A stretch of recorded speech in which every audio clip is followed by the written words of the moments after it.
Welcome to the podcast for Dirt Off Your Shoulder, Part 2. Tonight featured a lot more crazy from Imogen, or Emo, as Eli called her. I can't wait to find out her secret. As we all know, she does have one, which I'm obviously guessing is how she knows so much about Eli and his life, how he knows all about Claire and Adam and everything that Eli's been through the past year. I know some people were saying that she's a figment of his imagination and she doesn't really exist.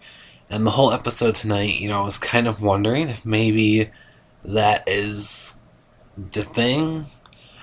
But then again, people have been acknowledging her. Claire acknowledged her, Adam acknowledged her in the last episode.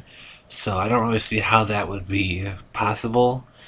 But that would definitely be interesting, but I don't really see how that's plausible. So I don't know what's going on with the whole Imogen thing, but the past 2 episodes, she has been crazy, and I love every minute of it.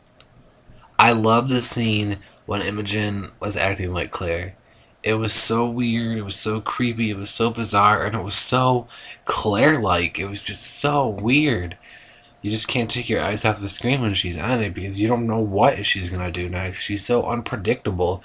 She's unlike anyone we've ever seen before. And that's why the episodes and the storyline she's in so far have all been, great. I mean, they're unpredictable. What more could you ask for in a television show?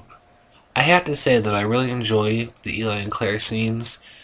Now that I know that they're not together. The scene with him talking to Claire at the end about the play was, just incredible. The acting of both of them has really improved.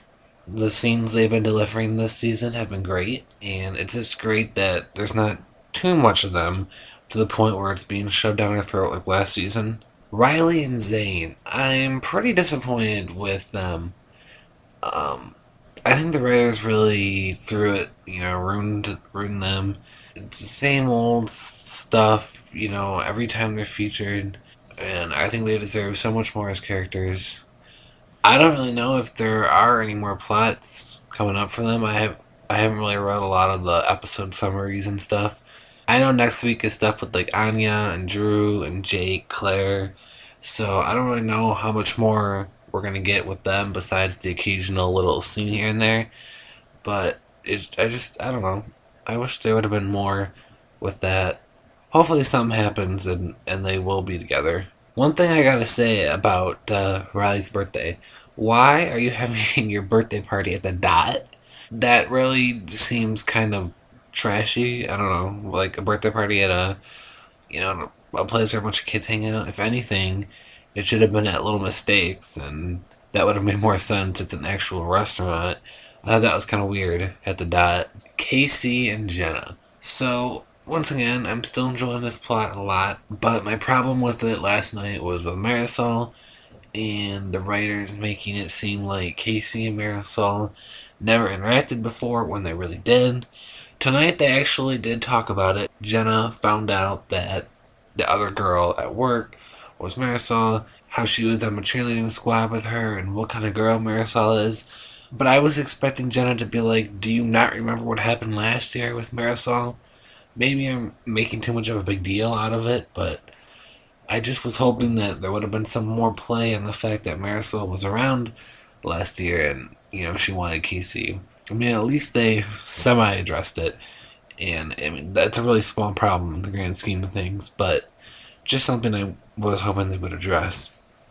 There isn't really a whole lot to discuss tonight. Imogen's crazy, Eli's going crazy, Claire's depressed, Riley's making poor choices, Zane's dealing with the consequences, Jenna is home alone, Casey is trying to make money and maybe trying to make another baby with Marisol. I just feel like this episode was more of a filler episode, which is still good to have.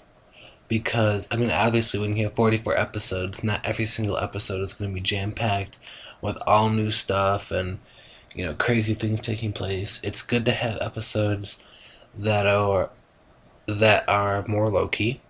So, and anyways, next week looks like, right back in the swing of things with Anya making poor choices. Thanks for listening to the podcast. I'll see you all next week for week 3.